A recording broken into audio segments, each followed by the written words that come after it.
I am Dr. Ramachandran, Professor and Head in the Department of Petroleum Engineering and working in JCT College of Engineering and Technology. இந்த field வந்து பார்த்திங்கன்னா உங்களுக்கு ஒரு vast area. இதில் வந்து பார்த்திங்கன்னா நிறைய உங்களுக்கு ஆப்பர்ச்சுனிட்டிஸ் இருக்குது.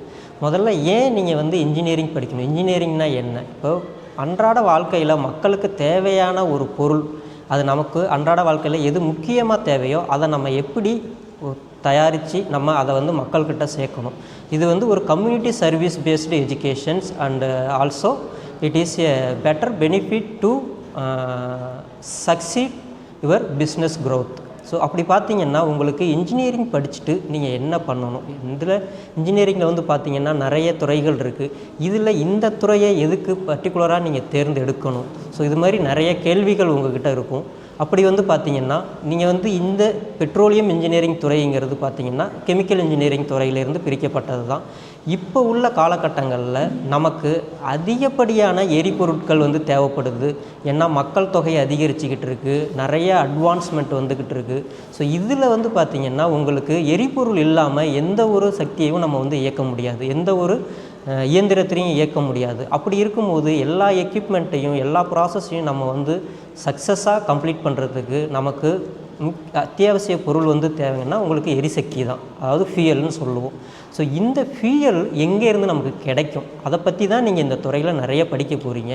ஸோ அதில் வந்து பார்த்திங்கன்னா ஒரு பெட்ரோல், டீசல், கெரோசின் இதெல்லாம் எங்கேருந்து வருதுன்னு கூட நம்ம வில்லேஜில் இருக்கிற மக்களுக்கு தெரியாது. ஆனால் இது எல்லாமே நம்ம வந்து ஒரு குருடாயிலுங்கிற ஒரு பொருளிலிருந்து தான் எடுக்கிறோம். இந்த குருடாயில் வந்து நம்ம வந்து அதிகப்படியாக வெளிநாடுகள்லேருந்து தான் நம்ம வந்து இறக்குமதி பண்ணிக்கிட்டு இருக்கோம்.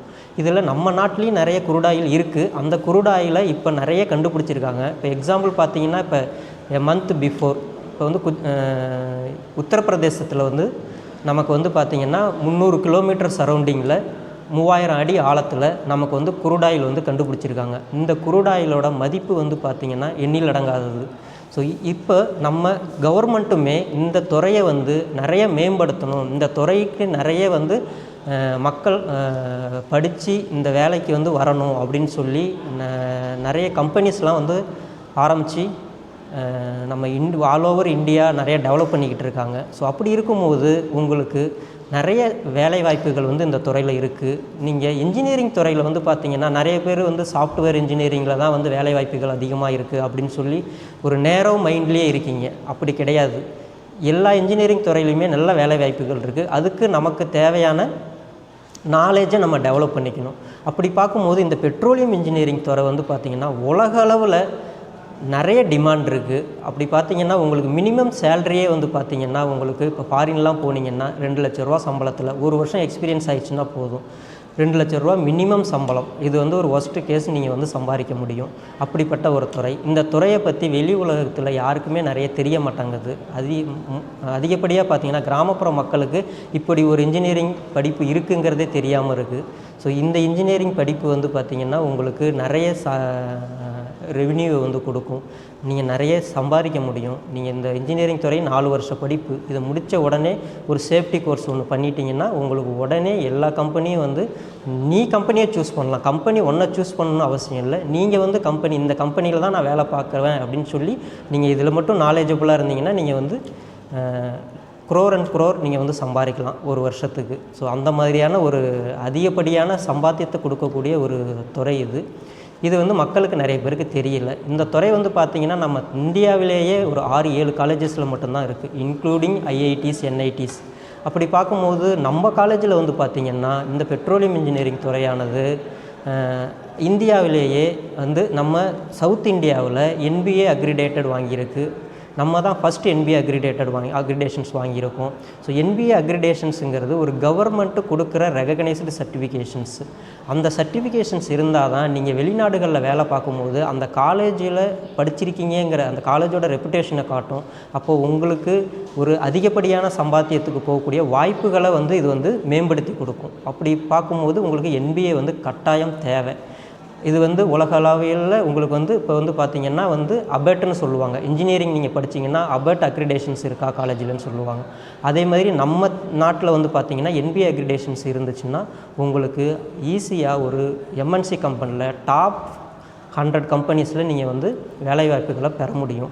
அப்படி பார்க்கும்போது நம்ம கல்லூரி வந்து இந்த NBA அக்ரிடேஷனை வந்து வாங்கி வச்சுருக்கு. இந்த NBA அக்ரிடேஷன்ஸ் வந்து எதை வச்சு கொடுக்குறாங்கன்னா, வேலைவாய்ப்புகளை எந்த துறை வந்து அதிகமாக வந்து கொடுக்குது, அதே மாதிரி அவங்களுக்கு எந்த துறையில் வந்து ஒரு நல்ல ஸ்கோப் வந்து இருக்குது அப்படிங்கிறத வச்சு தான் வந்து உங்களுக்கு இந்த அக்ரிடேஷன்ஸ்லாம் வந்து தருவாங்க.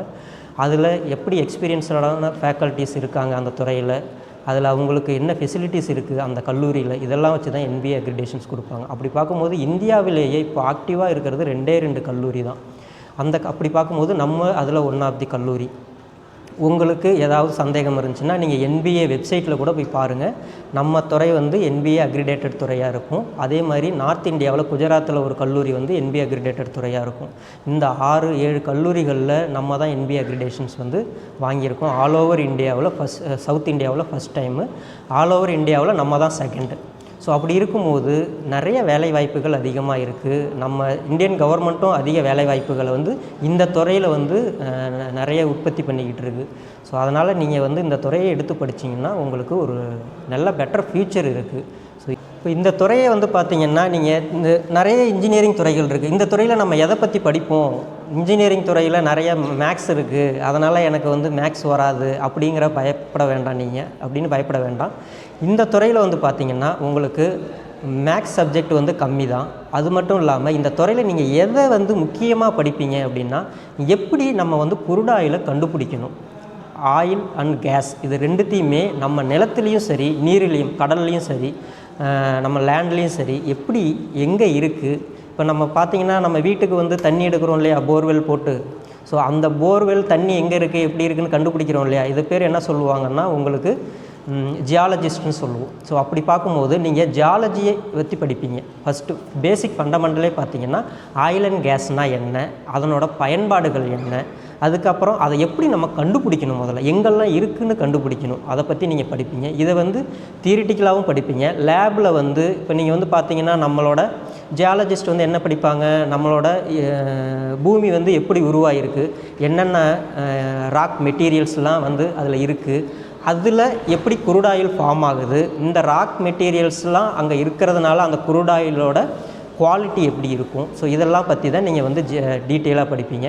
அது வந்து ஃபஸ்ட்டு ஸ்டேஜ். இதுதான் ஃபண்டமெண்டல்ஸ். எப்படி வந்து அது கண்டுபிடிக்கணும், அதுக்கு என்னென்ன வந்து நம்ம சாஃப்ட்வேர்ஸ்லாம் பயன்படுத்துகிறோம், அப்புறம் அதுக்கு என்னென்ன இன்ஸ்ட்ருமெண்ட்லாம் வந்து பயன்படுத்துகிறோம் அதை வந்து கண்டுபிடிக்கிறதுக்கு அப்படிங்கிறத பற்றி தான் நீங்கள் டீட்டெயிலாக படிப்பீங்க. இதை வந்து தியரிட்டிக்கலாக படிச்சுட்டு அடுத்த செமஸ்டர் வந்து பார்த்திங்கன்னா இப்போ மொதல் 4 மாதம் வந்து தியரிட்டிக்கலாக படிப்பீங்க. அடுத்த 4 மாதத்தில் அதனோட லேபில் எப்படி அதை வந்து நம்ம ப்ராக்டிக்கலாக செஞ்சு பார்க்கணும் அப்படிங்கிறத வச்சு படிப்பீங்க. அதுக்கப்புறம் நீங்கள் கண்டுபிடிச்சிட்டிங்க இங்கே தான் ஆயில் இருக்குங்கிறது உங்களுக்கு தெரியும். ஸோ இதை நம்ம எப்படி எடுக்கிறதுக்கு என்னென்ன மெத்தடாலஜிஸ் எல்லாம் இருக்குது. ஸோ நம்ம போர்வெல் போட்டு தான் எடுப்போம். இந்த போர்வெல் போடுறது நம்ம என்ன டெக்னாலஜி யூஸ் பண்ணணும், இப்போ கடல்லன்னா என்ன டெக்னாலஜி யூஸ் பண்ணணும், இப்போ நிலத்துலன்னா என்ன டெக்னாலஜி யூஸ் பண்ணணும், இதை எப்படி நம்ம வந்து வெளியில் எடுக்கணும், அந்த இடத்துல எப்படி ஒரு வெல் வந்து ஃபார்ம் பண்ணணும், அதாவது போர்வெல்னு சொல்லுவோம். ஸோ இங்கே வந்து நம்ம வந்து நார்மலாக வாட்டரை வந்து வாட்டர் ட்ரில்லிங்கில் வந்து போர்வெல்னு சொல்லுவோம். இங்கே வந்து என்னான்னு சொல்லணும்னா ஆயில் வெல்ஸ்னு சொல்லுவோம். இந்த வெல் வந்து ட்ரில்லிங் ப்ராசஸ்ன்னு சொல்லுவோம். இந்த ட்ரில்லிங் ப்ராசஸுக்கு என்னென்ன எக்யூப்மெண்ட் யூஸ் பண்ணி நம்ம ட்ரில் பண்ணுவோம். அப்போது நம்ம குரூட் ஆயில் நம்ம வந்து ட்ரில் பண்ணும்போது சேஃப்டியாக ட்ரில் பண்ணணும், அங்கே எதுவும் ஒரு எக்ஸ்ப்ளோஷன் நடக்கக்கூடாது, அதெல்லாம் எப்படி நம்ம சேஃப்டியை வந்து எப்படி நம்ம ஹேண்டில் பண்ணணும் அப்படிங்கிறதெல்லாம் வந்து படிக்கிறது தான் உங்களுக்கு அடுத்த ஸ்டேஜ். ஸோ இதை பற்றி நீங்கள் ட்ரில் பண்ணிட்டீங்க, அப்போ அந்த ரிசர்வயர், அதுக்கு பேர் ரிசர்வயர், நீங்கள் கண்டுபிடிச்ச இடத்துக்கு பேர் ஒரு ரிசர்வயர். நீங்கள் ட்ரில் பண்ணதுக்கப்புறம் அது வந்து ஒரு ரிசர்வயர். ஸோ அந்த ரிசர்வயரில் நம்ம அந்த குரூட் ஆயிலை வெளியில் எடுக்கணும். ஸோ அதை எப்படி எடுக்கலாம், அதை எடுத்து நம்ம எப்படி ஸ்டோர் பண்ணணும், அதுக்கப்புறம் அதிலேருந்து எப்படி நம்ம வந்து பெட்ரோல், டீசல், கேஸு, இது மாதிரி நிறைய ப்ராடக்ட் வந்து நம்ம வந்து எடுப்போம். ஸோ இந்த ப்ராடக்டெல்லாம் திரும்ப பெட்ரோகெமிக்கல் இண்டஸ்ட்ரிக்கு ஃபீடாக கொடுப்போம். நிறைய ப்ராசஸிங் இண்டஸ்ட்ரீஸ்க்கு வந்து இப்போ பவர் ப்ரொடக்ஷன்ஸ் இண்டஸ்ட்ரிக்கு நம்ம ஃபியூயலாக கொடுப்போம். ஸோ அவங்களுக்கு தேவையான அந்த ஒரு ஸ்டாண்டர்டில் அந்த ஒரு ஸ்பெசிஃபிகேஷன்ஸ், அதை தான் ஸ்பெக்குன்னு சொல்லுவோம், அது நம்ம எப்படியெல்லாம் ப்ராசஸ் பண்ணணுங்கிறத பற்றி தான் நீங்கள் வந்து டீட்டெயிலாக இந்த கோர்ஸை எடுத்து படிப்பீங்க. ஸோ இதனால் உங்களுக்கு நிறைய ஆப்பர்ச்சுனிட்டிஸ் இருக்குது. நீங்கள் வந்து பார்த்தீங்கன்னா இப்போ வந்து வெல் ட்ரில்லிங் இன்ஜினியர்ஸாக வந்து வேலைக்கு போகலாம், நீங்கள் வந்து பெட்ரோலியம் ஜியாலஜிஸ்ட்டாக வேலைக்கு போகலாம், போகலாம். அதுக்கப்புறம் ஒரு ப்ராசஸ் இன்ஜினியராக நீங்கள் வேலைக்கு போகலாம். ஃபீல்டு ப்ரொடக்ஷன் இன்ஜினியராக போகலாம். எக்ஸ்ப்ளோரேஷன்ஸ் இன்ஜினியர்ஸாக நீங்கள் வேலைக்கு போகலாம். அப்புறம் ஆயில் அண்ட் கேஸ் செக்டார் வந்து பார்த்திங்கன்னா ஒரு பெரிய ஒரு செக்டார். இந்த செக்டாரில் வந்து பார்த்திங்கன்னா உங்களுக்கு நீங்கள் தான் அந்த செக்டாரில் வந்து பாஸ். ஸோ அப்போ உங்களுக்கு கீழே தான் மற்ற இன்ஜினியர்ஸ்லாம் வந்து வேலை பார்ப்பாங்க. இப்போ இங்கே பெட்ரோலியம் இன்ஜினியரிங் படித்தவங்க தான் இந்த செக்டாரில் வந்து ஒரு பாஸாக இருப்பீங்க. உங்களுக்கு கீழே தான் உங்களுக்கு ஆன்சிலரி இன்ஜினியர்ஸ்னு சொல்லுவாங்க. அவங்களெல்லாம் வந்து பார்த்திங்கன்னா இப்போ வந்து சிவில் இன்ஜினியர்ஸாக இருக்கட்டும், எலக்ட்ரிக்கல் இன்ஜினியர்ஸாக இருக்கட்டும், மெக்கானிக்கல் இன்ஜினியர்ஸாக இருக்கட்டும், இவங்கெல்லாம் வந்து நீங்கள் பாஸாக இருப்பீங்க. உங்களுக்கு கீழே ஒரு சர்வீஸ் இன்ஜினியராக வேலை பார்ப்பாங்க. ஸோ அப்போது உங்களுக்கு இந்த ஃபீல்டில் வந்து பார்த்திங்கன்னா நிறைய ஆப்பர்ச்சுனிட்டிஸ் இருக்குது. இப்போ எக்ஸாம்பிள் பார்த்திங்கன்னா இப்போ ஓஎன்ஜிசின்னு சொல்லுவோம், oil and natural gas corporations, நம்ம கவர்மெண்ட்டோட கம்பெனி இது. ஸோ இந்த கவர்மெண்ட் வந்து என்ன பண்ணுதுன்னா, நம்ம இந்தியாவில் எங்கெல்லாம் ஆயில் செக்டார்ஸ் இருக்குது அப்படி பார்த்திங்கன்னா நம்ம தமிழ்நாட்டில் வந்து பார்த்திங்கன்னா நமக்கு வந்து நாகப்பட்டினம் காரைக்கால் பெல்ட்டில் வந்து நமக்கு வந்து ரிசர்வயர் இருக்குது. ஸோ அங்கேருந்து நமக்கு வந்து ஆயில் எடுக்கிறாங்க. அதுக்கப்புறம் வந்து பார்த்திங்கன்னா விசாகப்பட்டினத்தில் இருக்குது, ஆந்திர பிரதேஷ் அந்த பெல்ட்டில் பார்த்திங்கன்னா. அதுக்கப்புறம் குஜராத், மும்பை இந்த பெல்ட்லாம் கடல் பகுதிகளில் வந்து பார்த்திங்கன்னா நிறைய ஆயில் ரிசோர்ஸ் இருக்குது. ஸோ இங்கேருந்தெல்லாம் எடுத்துக்கிட்டு இருக்கோம். பட் இந்த ஆயிலும் நமக்கு பத்துலன்னு சொல்லி நம்ம பிளென்ட்டி ஆஃப் குவான்டிட்டிஸ் ஆஃப் ஆயில் வந்து எங்கேருந்து வந்து குரூட் ஆயில் வந்து எங்கேருந்து பர்ச்சேஸ் பண்ணுறோன்னா சவுதி அரேபியா, அதாவது கல்ஃப் கண்ட்ரீஸ்லேருந்து, ரஷ்யாவிலேருந்து நம்ம வந்து பர்ச்சேஸ் பண்ணுறோம், பென்சில்வேனியாவிலேருந்து பர்ச்சேஸ் பண்ணுறோம். இப்போ இந்தியாவே நிறைய ரிசோர்ஸ் நம்மக்கிட்டே நம்ம நாட்டுக்குள்ளேயே இருக்குங்கிறத நிறைய கண்டுபிடிச்சிருக்காங்க. ஸோ இதிலேருந்து நம்ம எப்படி எக்ஸ்ப்ளோர் பண்ணணுங்கிறதுக்கு நமக்கு நிறைய பெட்ரோலியம் இன்ஜினியர்ஸ் வந்து தேவைப்படுறாங்க நம்ம நாட்டில் வேலை பார்க்குறதுக்கே அதிகப்படியான சம்பளத்தில். அதனால் நீங்கள் இந்த கோர்ஸ் வந்து எடுத்து படிச்சிங்கன்னா உங்களுக்கு நல்ல சேலரி பேக்கேஜில் நல்ல ஜாப் ஆப்பர்ச்சுனிட்டிஸ், உங்கள் கேரியர், உங்கள் லைஃப் வந்து ஒரு பெட்டர் லைஃப்பாக இருக்கும் comparing with other engineering departments. அதனால் அதர் இன்ஜினியரிங் டிபார்ட்மெண்ட்டை நாங்கள் குறை சொல்லலை. அதர் இன்ஜினியரிங் டிபார்ட்மெண்ட்டை கம்பேர் பண்ணும்போது இது உங்களுக்கு ஒரு பெட்டர் லைஃப்பை கொடுக்கும். ஒரு ஃப்ரீ மைண்ட் ஒர்க் கல்ச்சர் இந்த டிபார்ட்மெண்ட் எடுத்து படிச்சிங்கன்னா உங்களுக்கு இருக்கும். ஒரு மைண்ட் டென்ஷன் இருக்காது. நீங்கள் வந்து ஒரு கேமிங் விளையாடுற மாதிரி, நார்மலாக பசங்கள்லாம் கேமிங் விளையாடுவோம் இல்லையா, இந்த மாதிரி தான் உங்களோட ப்ராசஸும் இருக்கும். ஸோ அதனால் நீங்கள் என்ஜாய் பண்ணி ஒர்க் பண்ணலாம் அந்த ஃபீல்டில். உங்களுக்கு மைண்ட் டென்ஷன் இல்லாமல் மைண்டு ஃப்ரீயாக நீங்கள் வந்து ஒர்க் பண்ணக்கூடிய ஒரு ஃபீல்டு இது. அதுபோல் உங்களுக்கு அதிகப்படியான சம்பளம் கொடுக்கக்கூடிய ஃபீல்டும் இது தான். ஸோ உங்களுக்கு ஜாப் ஆப்பர்ச்சுனிட்டி இந்த பெட்ரோலியம் இன்ஜினியரிங் படித்ததுக்கு அப்புறம் பார்த்திங்கன்னா உங்களுக்கு நம்ம கவர்மெண்ட் செக்டாரில் வந்து பார்த்திங்கன்னா ஓஎன்ஜிசி, இது வந்து இந்தியன் ஆயில் கார்ப்பரேஷன்ஸு, அதுக்கப்புறம் வந்து பார்த்திங்கன்னா Bharat petroleum corporations, Chennai petroleum corporations, Hindustan petroleum corporations, இதெல்லாம் வந்து பார்த்திங்கன்னா ஒரு கவர்மெண்ட் செக்டார் கம்பெனிஸ். அப்புறம் இதிலே வந்து பார்த்திங்கன்னா நீங்கள் இதிலே ப்ராசஸிங் ஃபீல்டை வந்து பார்த்திங்கன்னா இன்ஜினியர்ஸ் இந்தியா லிமிடெட்னு இருக்குது. இவங்கெல்லாம் வந்து கண்ட்ரோல் பண்ணுறதுக்கு, இந்த ப்ராசஸ் எல்லாம் கண்ட்ரோல் பண்ணுறதுக்கு கண்ட்ரோலிங் டிவைசஸ் இதெல்லாம் மேனுஃபேக்சரிங் பண்ணும். இந்த ஃபீல்டெலாம் வந்து ஒர்க் பண்ணலாம். ஸோ இதெல்லாம் வந்து கவர்மெண்ட் செக்டார்ஸ். இந்த கவர்மெண்ட் செக்டார்ஸில் நீங்கள் வந்து வேலை பார்க்கணுன்னா நீங்கள் இந்த படிப்பு முடிக்கும்போதே, நீங்கள் ஃபைனல் இயர் படிக்கும்போது, இந்த 4 வருஷ கோர்ஸ் முடிக்கும்போதே ஃபைனல் இயர் படிக்கும்போது கேட் எக்ஸாம் கிளியர் பண்ணணும். இந்த கேட் எக்ஸாம் நீங்கள் கிளியர் பண்ணிவிட்டு இந்த இன்ஜினியரிங்கில் எல்லா இன்ஜினியரிங்குமே கேட் எக்ஸாம் கிளியர் பண்ணால் தான் நீங்கள் வந்து கவர்மெண்ட் செக்டாருக்கு இன்டர்வியூ அட்டன் பண்ணுறதுக்கே எலிஜிபிலிட்டிஸ். ஸோ நீங்கள் கேட் எக்ஸாம் கிளியர் பண்ணி நீங்கள் இன்டர்வியூ அட்டன் பண்ணிங்கன்னா நீங்கள் டெஃபினட்டாக அந்த ஃபீல்டில் வந்து நீங்கள் வந்து ஒரு கவர்மெண்ட் செக்டார் வேலைக்கு போகலாம். ஏன்னா கவர்மெண்ட் செக்டாரில் இந்த ஃபீல்டில் அதிகப்படியான இன்ஜினியர்ஸே இல்லை, அதனால் நிறைய டிமாண்ட் இருக்குது. ஸோ அதனால் கம்மியான பீப்புள் தான் படிச்சுட்டு வராங்கங்கிறதுனால நீங்கள் கவர்மெண்ட் செக்டாருக்கு ஈஸியாக வேலைக்கு போயிடலாம். ஆனால் அதுக்கு மினிமம் கிரிட்டீரியா இந்த டிகிரி முடிச்சிருக்கணும். இது இல்லாமல் ப்ளஸ் நீங்கள் கேட் எக்ஸாம் கிளியர் பண்ணியிருக்கணும். அதுக்கப்புறம் ப்ரைவேட் செக்டாருக்கு வருவோம். ப்ரைவேட் செக்டாருக்கு நீங்கள் கேட் எக்ஸாம் கிளியர் பண்ணணுங்கிற அவசியம் இல்லை. ப்ரைவேட் செக்டாரில் பார்த்திங்கன்னா உங்களுக்கு வந்து ஷெல் கம்பெனிஸ் இருக்குது. அதுக்கப்புறம் பார்த்திங்கன்னா வேதாந்தா குரூப் ஆஃப் கம்பெனிஸ் இருக்குது. அதுக்கப்புறம் வந்து பார்த்திங்கன்னா ரிலையன்ஸ் குரூப் ஆஃப் கம்பெனிஸ் இருக்குது. இவங்க எல்லாருமே வந்து அப்புறம் டாட்டா கம்பெனிஸும் இப்போ ஆயில் அண்ட் கேஸ் செக்டார்ஸில் இறங்கியிருக்காங்க. எல்என்டி கம்பெனிஸும் இப்போ ஆயில் அண்ட் கேஸ் செக்டார்ஸில் நிறைய வந்து ப்ராசஸ் பண்ணிக்கிட்டு இருக்காங்க. ஸோ இந்த ஃபீல்டெலாம் உங்களுக்கு வந்து ஒரு நல்ல ஜாப் ஆப்பர்ச்சுனிட்டிஸ் இருக்குது. இதெல்லாம் நம்ம இந்தியாவிலேயே இருக்கிற டாப் கம்பெனிஸ். ஸோ இதெல்லாம் டாப் 10 கம்பெனிஸை நான் சொல்லிக்கிட்டு இருக்கேன். ஸோ இதெல்லாமல் 500 கம்பெனிஸ் இருக்குது. அதில் வந்து பார்த்திங்கன்னா நிறைய சர்வீஸ் கம்பெனிஸ். இப்போ நம்ம கவர்மெண்ட் செக்டார், இப்போ ஓஎன்ஜிசி, அதுக்கப்புறம் HPCL, Bharat petroleum corporations, Hindustan petroleum corporations, Chennai petroleum corporations, இந்த கம்பெனிலாம் வந்து பார்த்திங்கன்னா நிறைய சர்வீஸ்க்கு தான் விட்றாங்க இப்போது. ஸோ அதேமாதிரி சர்வீஸை எடுத்து பண்ணுறது நிறைய ப்ரைவேட் கம்பெனிஸ் வந்து தேர்ட் பார்ட்டிஸ் கம்பெனிஸ் வந்து இருக்காங்க. எக்ஸாம்பிள் பார்த்திங்கன்னா குயிஷ் குளோபல், சிரோஸ், அதுக்கப்புறம் பார்த்திங்கன்னா ஸ்லம்பர்கர்ஸ், இதுமாரி நிறைய MNC companies, Europe, UK based கம்பெனிஸ்லாம் இப்போ வந்து இந்தியாவில் நிறைய இன்வெஸ்ட் பண்ணிட்டாங்க. ஸோ அப்படி பார்த்திங்கன்னா உங்களுக்கு தமிழ்நாட்டில், கோயம்புத்தூரில் இங்கேயே நிறையா ப்ராசஸ் இன்ஜினியரிங் கம்பெனிஸ் நிறைய வந்துருச்சு. இந்த கம்பெனிஸ்லாம் நீங்கள் வேலை பார்க்கலாம். இங்கே உங்களுக்கு வந்து மினிமம் சேலரி, ரொம்ப ஒஸ்ட்டு கேஸ் சொல்கிறேன், ஜஸ்ட்டு டிகிரி பாஸ் பண்ணிவிட்டு ஒரு பிலோ ஆவரேஜ் ஸ்கில் இருக்கிற ஸ்டூடெண்ட்டுக்கே வந்து பார்த்திங்கன்னா குறைஞ்சபட்ச சம்பளமே ஒரு 30,000 ரூபா சம்பளத்தில் நீங்கள் ஃப்ரெஷராக வெளில போகும்போது உங்களால் போக முடியும். அதுக்கப்புறம் வந்து பார்த்திங்கன்னா உங்களுக்கு 1 வருஷம் எக்ஸ்பீரியன்ஸ் ஆன உடனேவே உங்கள் சம்பளம் அப்படியே டபுள் ஆயிரும். ஏன்னா அந்தளவுக்கு டிமாண்ட் இருக்குது இந்த ஃபீல்டில். நீங்கள் அடுத்து வேறு கம்பெனிக்கு, இப்போ நான் வந்து எங்கேயும் நான் வெளியில் போக வேண்டாம், நான் வந்து இப்போ கடல்லலாம் போய் எனக்கு வேலை பார்க்கணுன்னு விருப்பம் இல்லை, நான் லேண்ட்லேயே வேலை பார்க்குறேன் அப்படின்னா நீங்கள் லேண்ட்லேயே நீங்கள் வந்து நிறைய சம்பளம் வாங்கலாம். அதுவே கடலில் போய் ஒர்க் பண்ணுறேன், எனக்கு வந்து இன்ட்ரெஸ்ட் இருக்குது அப்படின்னு சொன்னிங்கன்னா நீங்கள் வந்து சீ சோர்சிங்கில் வந்து இப்போ வந்து ரிக்கெல்லாம் வந்து பார்த்திங்கன்னா சீ சோர்சிங்கில் தான் இருக்கும் நிறைய ரிக்ஸு. நம்ம லேண்ட்லேயும் வந்து ரிக்ஸ் இருக்குது. இங்கெல்லாம் வேலை பார்க்குறீங்கன்னா இப்போ ஃபார் எக்ஸாம்பிள் இங்கே வந்து இப்போ ஒரு 1 லட்ச ரூபா சம்பளம் வாங்குறீங்க, ஒரு 2 வருஷம் எக்ஸ்பீரியன்ஸ் ஆகிடுச்சு, 1 லட்ச ரூபா சம்பளம் வாங்குறீங்க. நீங்கள் அதுவே கடலில் போய் வேலை பார்த்தீங்கன்னா உங்களோட சம்பளம் அப்படியே டபுளாக இருக்கும், 2 லட்சம் சம்பளம் இருக்கும். இங்கே இந்த ஃபீல்டில் வந்து பார்த்திங்கன்னா உங்களுக்கு 21 நாள் லீவு, 21 நாள் ஒர்க்கு வித்து சேலரியோட, அதேமாரி 45 டேஸ் ஒர்க்கு, 45 டேஸ் லீவு. அதுக்கப்புறம் வந்து பார்த்திங்கன்னா உங்களுக்கு வந்து 1 month 3 months work, 3 months leave with சேலரியோட. இந்த மாதிரி ஆப்ஷன்ஸ்லாம் நிறைய இருக்குது. ஸோ அதனால் நல்ல ஆப்பர்ச்சுனிட்டிஸ் இருக்குது, நீங்கள் யூட்டிலைஸ் பண்ணிக்கலாம். இதே மாதிரி நீங்கள் ஃபாரினில் வந்து பார்த்தீங்கன்னா உங்களுக்கு சேலரிஸ் மினிமமே 1.5 ஸ்கேல்ஸ். நீங்கள் ஃப்ரெஷராக போனாலுமே மினிமம் சேலரி பேக்கேஜே வந்து பார்த்திங்கன்னா 1.5 lakhஸில் இருக்கும்.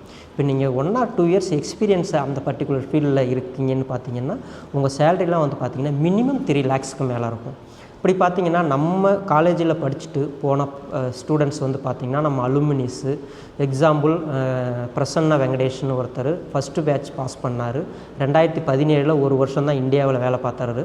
17லேருந்து 18க்கு அப்புறம் ஸ்லம்பர்கரில் அவங்களோட வருஷ சம்பளம் வந்து 50 லட்ச ரூபா. ஃபஸ்ட்டு 1 வருஷம் எக்ஸ்பீரியன்ஸு, திரும்ப கல்ஃப் கண்ட்ரிக்கு போகிறாரு. அவர் இப்போ ஒர்க் பண்ணிகிட்டு இருக்க கம்பெனி பார்த்திங்கன்னா ஸ்லம்பர்கர். ஸோ அதில் வந்து பார்த்திங்கன்னா அவரோட மினிமம் சம்பளமே 50 லட்சம். ஸோ அதுக்கப்புறம் வந்து பார்த்திங்கன்னா இப்பொழுதைக்கு அவர் ஒர்க் பண்ண இந்த இயரை கனெக்ட் பண்ணுங்கள், 6-7 வருஷம்தான். இப்போ அவரோட சம்பளம் வந்து பார்த்துட்டிங்கன்னா 1.5 கோடி ரூபா வாங்கிட்டு இருக்காரு 1 வருஷத்துக்கு. ஸோ அவரோட லைஃப்பை ஜாலியாக என்ஜாய் பண்ணுறாரு. அவர் பார்த்திங்கன்னா 1 வருஷத்தில் 6 மாதம் வேலையில் இருக்கார், 6 மாதம் வந்து வீட்டில் இருக்கார். ஸோ எவ்வளோ ஒரு ஃப்ரீ மைண்டட் ஒர்க்குன்னு இதுலேயே நீங்கள் தெரிஞ்சுக்கிங்க. இதே மாதிரி பார்த்திங்கன்னா நிறையா வெங்கடேஷ் பிரபுன்னு ஒருத்தர், அவர் வந்து பார்த்திங்கன்னா அட்னாக்ங்கிற கம்பெனியில் சவுதி அரேபியாவில் ஒர்க் பண்ணுறாரு. அப்புறம் இன்னொரு ஸ்டூடெண்ட் வந்து சவுதி அரேபியாவில் அராம்கோங்கிற கம்பெனியில் ஒர்க் பண்ணுறாங்க. நம்ம இந்தியாவிலேயே ஒரு girl student passed out student வந்து பார்த்திங்கன்னா ஷெல் கம்பெனியில் ப்ராசஸ் இன்ஜினியரிங்காக ஒர்க் பண்ணுறாங்க. அதுக்கப்புறம் CPCL சென்னை பெட்ரோலியம் கார்ப்பரேஷன்ஸில் ஒரு ஸ்டூடெண்ட். இதில் சென்னை பெட்ரோலியம் கார்ப்பரேஷன்ஸ்லாம் வந்து கவர்மெண்ட் செக்டார்ஸ், எக்ஸாம்பிள்ஸ்க்கு உங்களுக்கு சொல்கிறேன். இந்த மாதிரிலாம் வந்து ஒர்க் பண்ணுறாங்க. நம்மகிட்ட இது வரைக்கும் வந்து பார்த்திங்கன்னா ஒரு 600 ஸ்டூடெண்ட் பாஸ்ட் அவுட் ஆகி போயிருக்காங்க. இந்த 600 ஸ்டூடெண்ட்டுமே பார்த்திங்கன்னா இப்போது மினிமம் பே ஸ்கேல் வந்து பார்த்திங்கன்னா இப்போ 24 பாஸ்ட் அவுட்டில் போனவங்க மினிமம் 40,000 பே ஸ்கேலில் ஒர்க் பண்ணிக்கிட்டு இருக்காங்க. மேக்ஸிமம் வந்து பார்த்திங்கன்னா 1.5 crore சேலரியில் வந்து ஒர்க் பண்ணிக்கிட்டு இருக்காங்க. ஆனுவல் சேலரி சொல்கிறேன். ஸோ மினிமம் 40,000 சொன்னது வந்து பார்த்திங்கன்னா உங்களுக்கு வந்து மந்த்லி சேலரி சொல்கிறேன். ஸோ இந்த மாதிரி சேலரி ரேஞ்சில் வந்து இவங்க வந்து ஒர்க் பண்ணிக்கிட்டு இருக்காங்க. அப்படி பார்த்திங்கன்னா மினிமம் உங்களுக்கு வந்து பார்த்திங்கன்னா உங்களுக்கு 5 lakhsலேருந்து உங்களுக்கு 1.5 crores வரைக்கும் ஏர்ன் பண்ணுறாங்க ஷார்ட் டைம் பீரியடில். ஸோ நீங்கள் இவ்வளோ 1.5 crores ஏர்ன் பண்ணுங்கிறது வித்தின் 5 இயர்ஸ்லங்கிறது நடக்கக்கூடிய விஷயமே கிடையாது. ஸோ இது நீங்கள் வந்து இது ஒரு சாஃப்ட்வேர் ஃபீல்டில் போனாலுமே இந்த மாதிரிலாம் உங்களுக்கு ஒரு பே ஸ்கேல் இருக்காது. இந்த மாதிரி பே ஸ்கேல் உங்களுக்கு இந்த ஃபீல்டில் தான் இருக்கும். அதேமாரி இதில் ரிஸ்க் ஃபேக்டரும் இருக்குது. ரிஸ்க் ஃபேக்டர்னால் இப்போ ஒரு மெரைன் இன்ஜினியரிங் என்ன ரிஸ்க் ஃபேக்டரை ஃபாலோ பண்ணுறாங்களோ அதே ரிஸ்க் ஃபேக்டர் தான் வந்து இதுலையும் வந்துருக்கும். இப்போ ஒரு ஏவியேஷன், இப்போ ஏரோநாட்டிக்கல் இன்ஜினியரிங், மெரைன் இன்ஜினியரிங், இந்த ஃபீல்டெல்லாம் என்னென்ன ரிஸ்க் இருக்கோ அதே சேம் ரிஸ்க் இந்த ஃபீல்ட்லையும் இருக்குது. இன்னும் ஒரு கடலில் வந்து நம்ம வந்து போய் ஒர்க் பண்ணுறோம், அப்போது உங்களுக்கு அதுக்கு தான் அந்த சேஃப்டி கோர்ஸ்லாம் வந்து பண்ணணும்னு சொல்லலாம். ஸோ அந்த சேஃப்டி கோர்ஸ்லாம் நீங்கள் வந்து பண்ணிங்கன்னா அந்த ரிஸ்க் ஃபேக்டர்லாம் நீங்கள் ஈஸியாக ஹேண்டில் பண்ணிக்கலாம். ஸோ அதனால் அந்த சேஃப்டி கோர்ஸ்லாம் இப்போ வந்து ஒரு மெரைன் இன்ஜினியரோ, ஒரு ஏவியேஷன் இன்ஜினியரோ, இல்லை ஒரு டிஃபென்ஸ் இன்ஜினியரோ வந்து இப்போ படிக்கிறாங்கன்னா இவங்கெல்லாம் என்னென்னலாம் சேஃப்டி கோர்ஸ் பண்ணுறாங்களோ அந்த சேஃப்டி கோர்ஸ்லாம் நீங்கள் வந்து இந்த கோர்ஸ் படிக்கும் போதே வந்து படிப்பீங்க. ஸோ அதனால் உங்களுக்கு அதை பற்றி எந்த பயமும் இல்லை. ஸோ உங்களுக்கு 100% செக்யூர் அண்ட் சேஃப் என்விரான்மெண்டல் நேச்சரில் நீங்கள் வந்து ஒரு நல்ல பேக்கேஜில் உங்களால் ஒர்க் பண்ண முடியும். இப்போ ஃபாரினில் இந்த கல்ஃப் கண்ட்ரி இந்தியா மட்டும்தானா இல்லை, சிங்கப்பூர், மலேசியா இங்கெல்லாம் நிறைய ஆப்பர்ச்சுனிட்டிஸ் இருக்குது. அதேமாரி பார்த்திங்கன்னா இந்தோனேஷியா இங்கெல்லாம் ஆயில் அண்ட் கேஸ் பெல்ட்ஸ் நிறைய இருக்குது. ரஷ்யா, யூரோப் கண்ட்ரிஸ், அதேமாரி யூகே, கனடா, யூஎஸ் இங்கெல்லாம் வந்து நிறைய ஜாப் ஆப்பர்ச்சுனிட்டிஸ் இருக்குது பெட்ரோலியம் இன்ஜினியர்ஸுக்கு. இப்போல்லாம் அங்கேருந்தே அந்த கம்பெனிஸ்லாம் நம்ம இந்தியாவில் வந்து நம்ம இந்தியன்ஸை வந்து ட்ரெயின் பண்ணி இங்கேருந்து கூப்பிட்டு போய் அங்கே வந்து ஒர்க் பண்ண வைக்கிறாங்க ஒரு நல்ல பே ஸ்கேலில். அந்த மாதிரி ஆப்பர்ச்சுனிட்டிஸ்லாம் நிறைய வந்துச்சு. வேர்ல்டு அளவில் வந்து பார்த்திங்கன்னா இந்த ஃபீல்டுக்கு இந்தியன்ஸ் தான் நிறைய ப்ரிஃபர் பண்ணுறாங்க. ஏன்னா இந்தியன்ஸ் கொஞ்சம் ஒபீடியண்ட்டாக ஒர்க் பண்ணுறோம், நல்லா எஃபெக்டிவாக ஒர்க் பண்ணுறோம் அப்படிங்கிற ஒரு தாட் வந்து எல்லா கண்ட்ரிலையுமே இருக்குது. ஸோ அதனால் உங்களுக்கு ஒரு நல்ல பெட்டர் ஃப்யூச்சர் இருக்குது இந்த ஃபீல்டு, பெட்ரோலியம் இன்ஜினியரிங் ஃபீல்டு எடுத்து படிச்சிங்கன்னா. வேறு ஏதாவது